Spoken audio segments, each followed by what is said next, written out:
Mais Inclusão. Um programa que traz histórias que visam mudar a consciência da sociedade moçambicana em relação aos direitos das pessoas com deficiência. Mais Inclusão. Do Rovuma ao Maputo, do Zumbo ao Índico.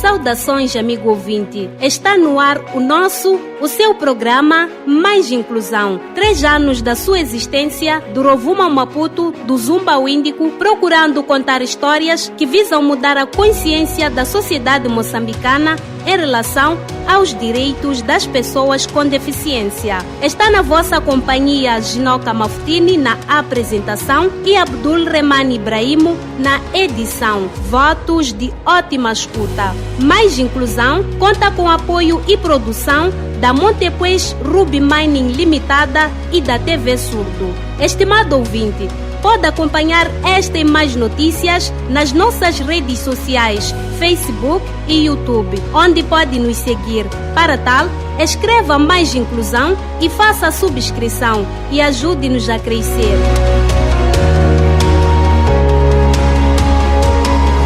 Amigo ouvinte, vamos acompanhar o podcast da TV Surdo, apresentado pelo jornalista Rafael Bata.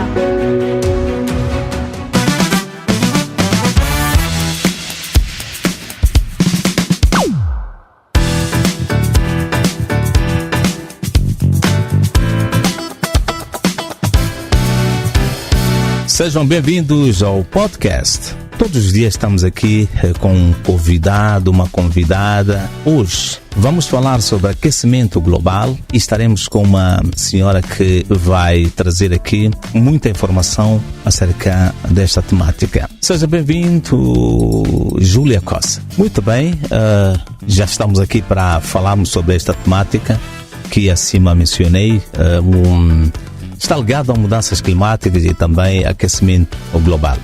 O que é que nos oferece? Nós sabemos o que é que o aquecimento global tem feito no mundo, são as pessoas que fazem isto.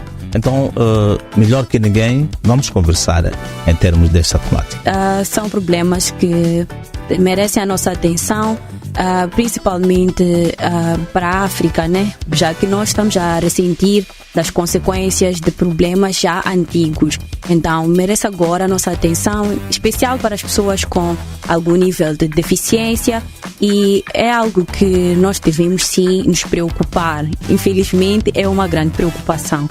Quando fala de pessoas com deficiência, como educadora ambiental, tem trabalhado com esta camada social para informar ou educar a estas pessoas que devem fazer algo para que o aquecimento global não seja bem forte aqui no nosso país. Infelizmente, não temos meios adequados para responder às necessidades especiais. Como educadora, estamos aqui hoje também. É uma forma também de transmitir a informação e de educar as pessoas com necessidades especiais, com algum tipo de deficiência, sim. Exatamente. Muito bem, nós começamos desta forma para falar deste aquecimento global. O que é que os homens fazem, na verdade, para que haja esse aquecimento global? Porque falou que é um efeito que é provocado pelos homens. Sim, vou tentar aqui explicar de maneira menos técnica possível. Primeiramente, que o aquecimento global em si não era um problema até um tempo atrás, porque ele advém do efeito estufa, que é um evento normal que acontece para que a Terra se mantenha aquecida e tenhamos as temperaturas que nós temos para a manutenção da vida humana na Terra. Porém, após a Revolução Industrial, máquinas, poluição, emissão de gases, este mesmo efeito estufa passou a ser mais agravado, passando a ter temperaturas muito altas que até excedem o suportável para todos os seres, na Terra. Mas também, quando nós olhamos para o nosso país, não é, há muitos problemas que têm acontecido. Falamos também da questão de desmatamento, as pessoas cortam árvores de qualquer maneira, não é? Isso também cria esse efeito para prejudicar o próprio homem que faz esta operação.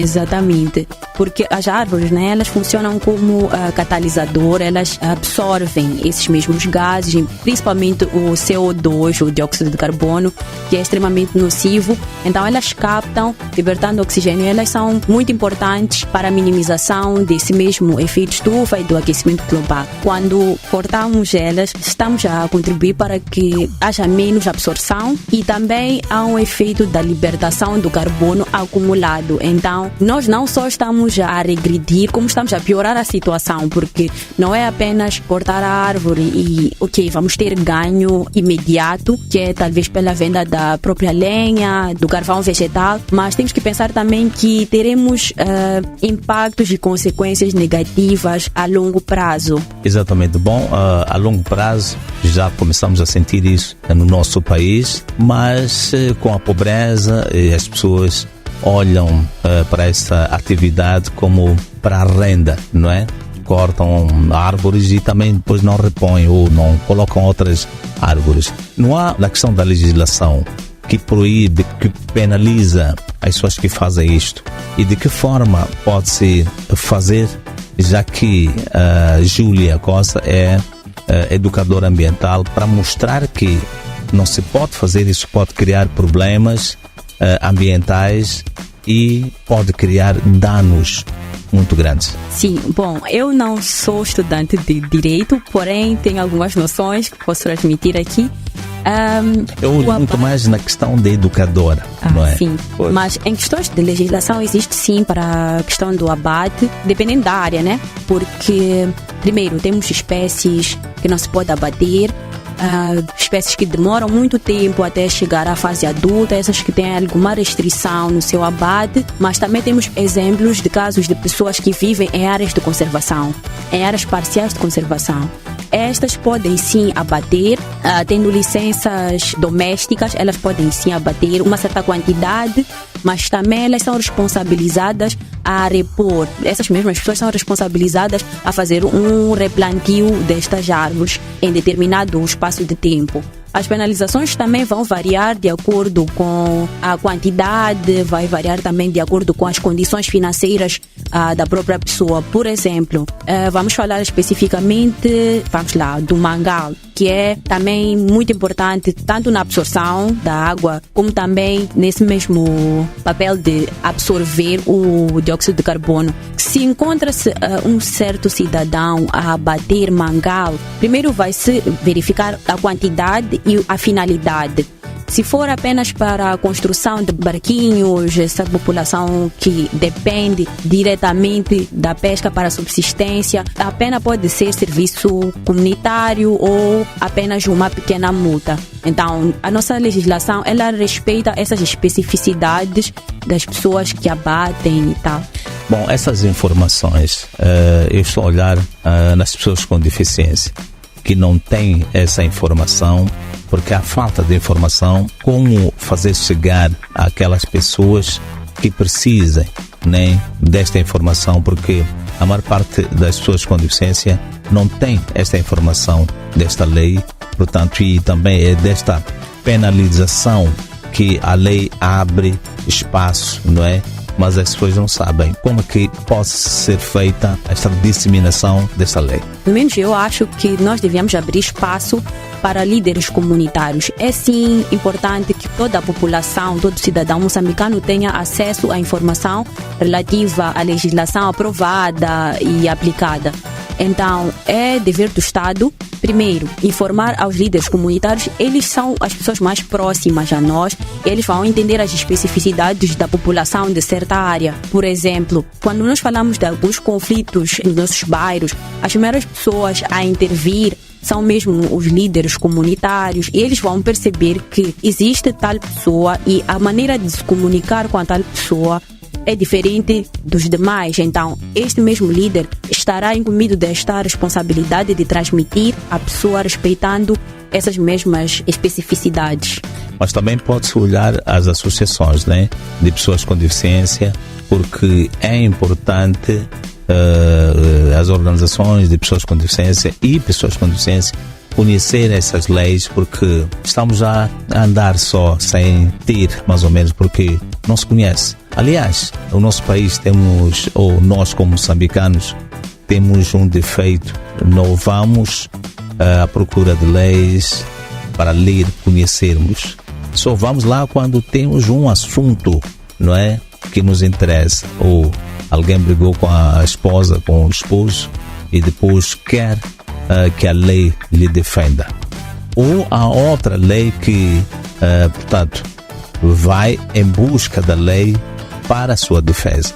Nunca vamos, ou no moçambicano, ou as pessoas não lê a nossa legislação para conhecer em todas as áreas. Então, se entrarmos nas associações de pessoas com deficiência, também vai permitir com que esta camada social conheça essas leis moçambicanas, principalmente que falam sobre a questão do ambiente. Mas já pensaram nesse aspecto das associações de pessoas com deficiência? Pensamos sim, mas o grande desafio, né, que nós temos como educadores ambientais é mesmo este da educação ser feita apenas em pequenas camadas, né?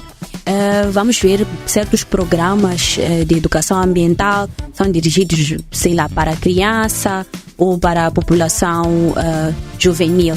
Então, é mesmo para lançar esse desafio a essas mesmas instituições, organizações não governamentais e mesmo ao próprio Estado, para começar a olhar também para questões dessas associações de pessoas com deficiência. Exatamente. Porque nós temos muita legislação, mas o que peca, na verdade, é a apropriação dessas leis. Porque o moçambicano ou a nossa comunidade tem essa lacuna de não ler. Então imagino pessoas com deficiência auditiva que precisam do intérprete para fazer chegar a informação e que essa informação possa ser captada ou percebida para ela também, essa pessoa com deficiência auditiva possa transmitir para outra pessoa. Então é muito importante também, como educadora nesse caso, fazer chegar às associações essa informação que tem, é importante. Vamos voltar para essa questão do aquecimento global, não é? Houve um workshop, né, que falava exatamente sobre aquecimento global e também falou-se exatamente sobre combustíveis fósseis. Será que aqui em Moçambique é possível nós mudar a gasolina, diesel para usar se calhar gás e outro assim que não crie a poluição do nosso país? Possível é, mas é um processo que pode levar muitos anos.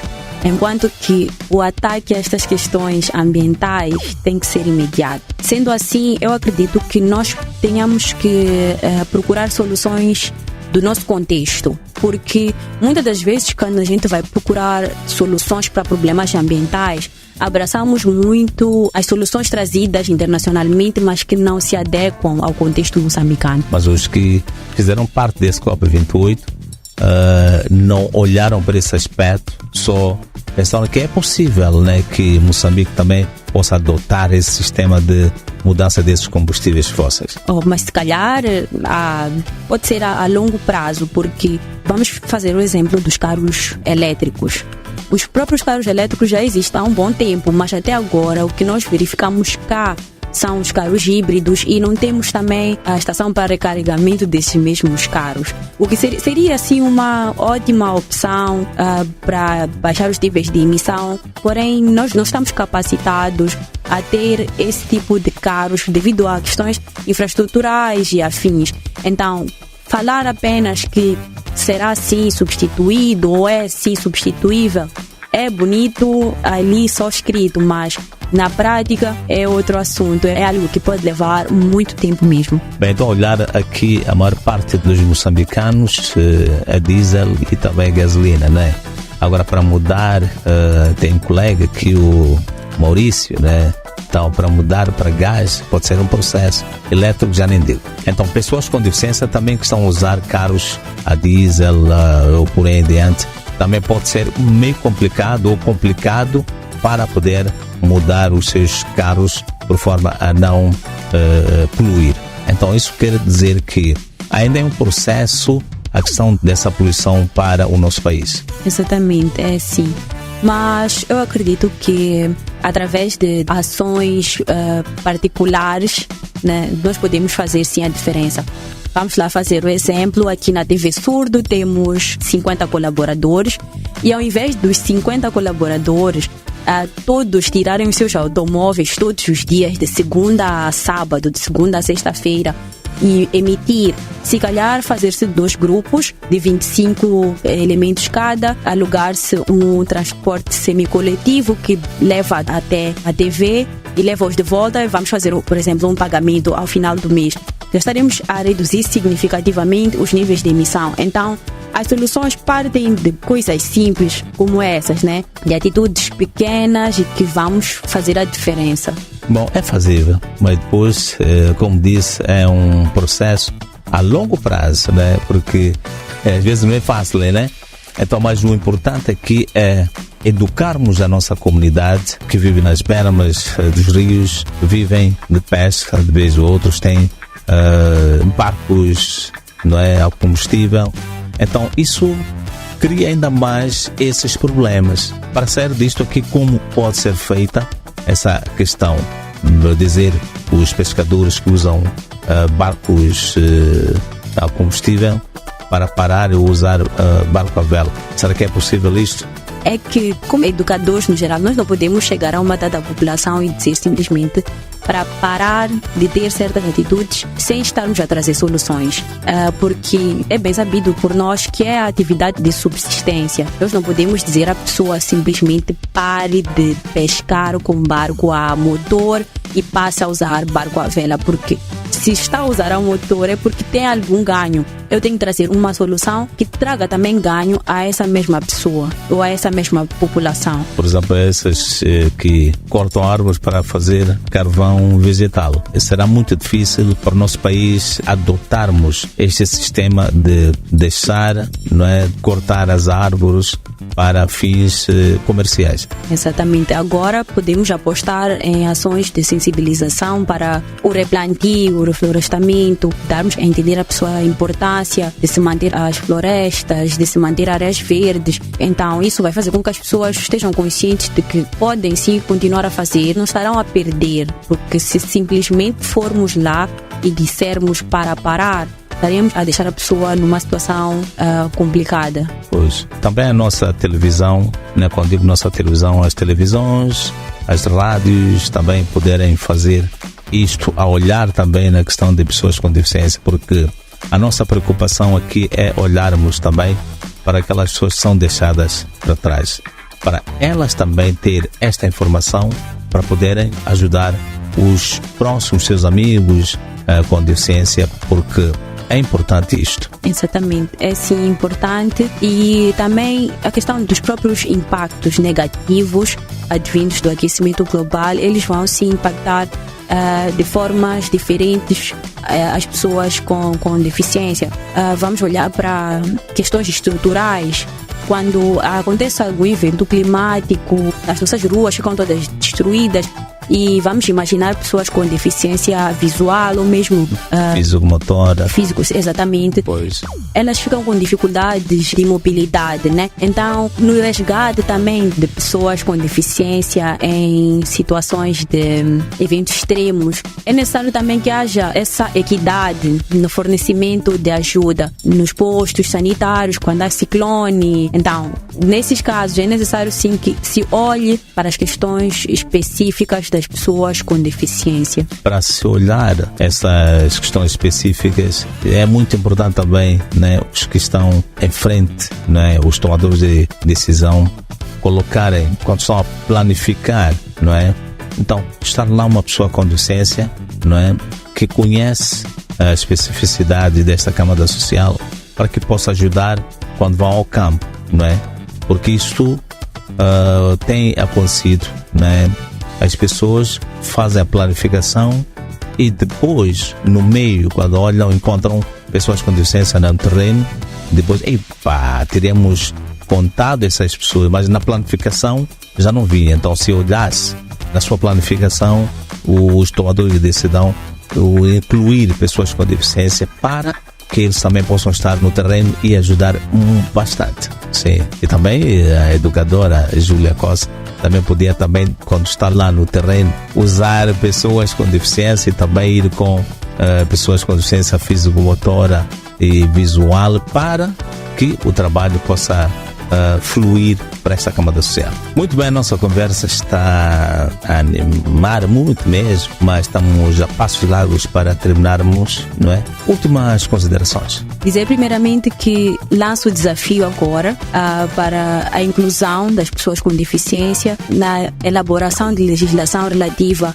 a questões relacionadas ao meio ambiente, não só ao aquecimento global, às mudanças climáticas, mas tudo aquilo que tem a ver com o meio ambiente, porque é direito de todo cidadão ter acesso a um ambiente saudável, ter acesso aos recursos naturais no seu todo. Portanto, de que forma pode ser feita esse desafio para que as pessoas com deficiência possam ter acesso a esses instrumentos? Os próprios órgãos tomadores de decisão que incluam as pessoas com deficiência na elaboração, bem como na divulgação de legislação relativa ao meio ambiente. Por exemplo, vamos falar de legislação relativa à floresta, né? Sendo que existe população que é dependente da floresta e de seus recursos para a subsistência, vamos também incluir o grupo de pessoas com deficiência a fim de colher o seu parecer, aquilo que eles têm a falar, dar voz a essas mesmas pessoas para que elas possamos criar um ambiente igualitário, um ambiente equitativo.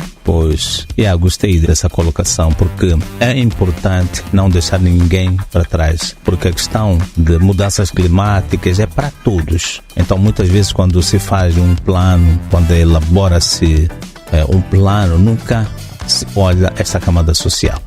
Então, é muito importante isto. E eu gostei, porque como educadora, não é? Vai também pegar isto e colocar em prática, né? Pegar pessoas com deficiência e trabalhar com elas no terreno. Exatamente. Passa a ser esse o nosso objetivo, porque é mesmo o nosso lema, não deixar ninguém para trás. Exatamente. E parte disso vai mesmo pela área da inclusão social, a inclusão na resolução dos problemas para que todos nos sintamos parte da solução. Exatamente. Muito obrigado pela presença neste podcast. Hoje falamos sobre o aquecimento global. Estivemos com a Júlia Costa. Eu, Rafael Bata, estarei aqui no próximo podcast.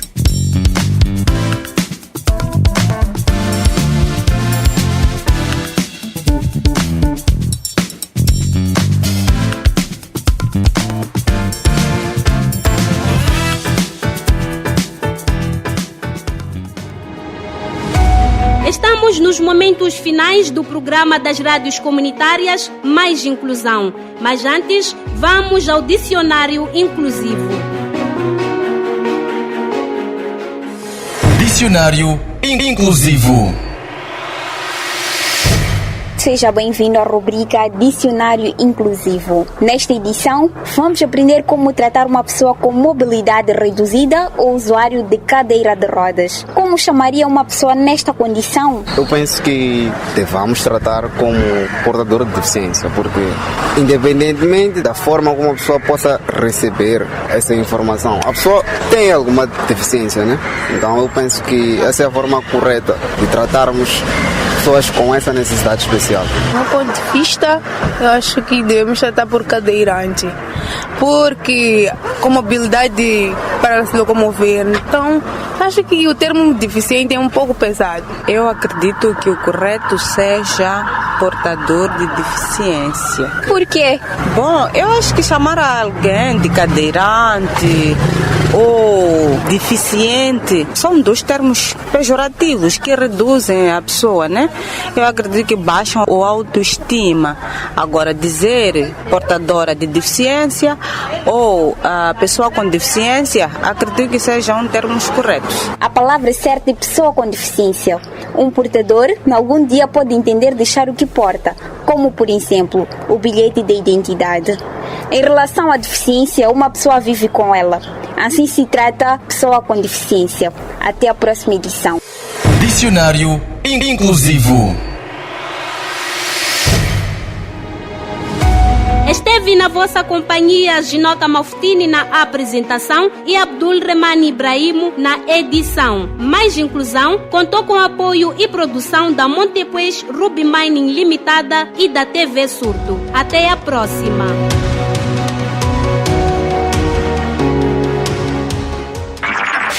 Mais Inclusão, um programa que traz histórias que visam mudar a consciência da sociedade moçambicana em relação aos direitos das pessoas com deficiência. Mais Inclusão, do Rovuma ao Maputo, do Zumbo ao Índico.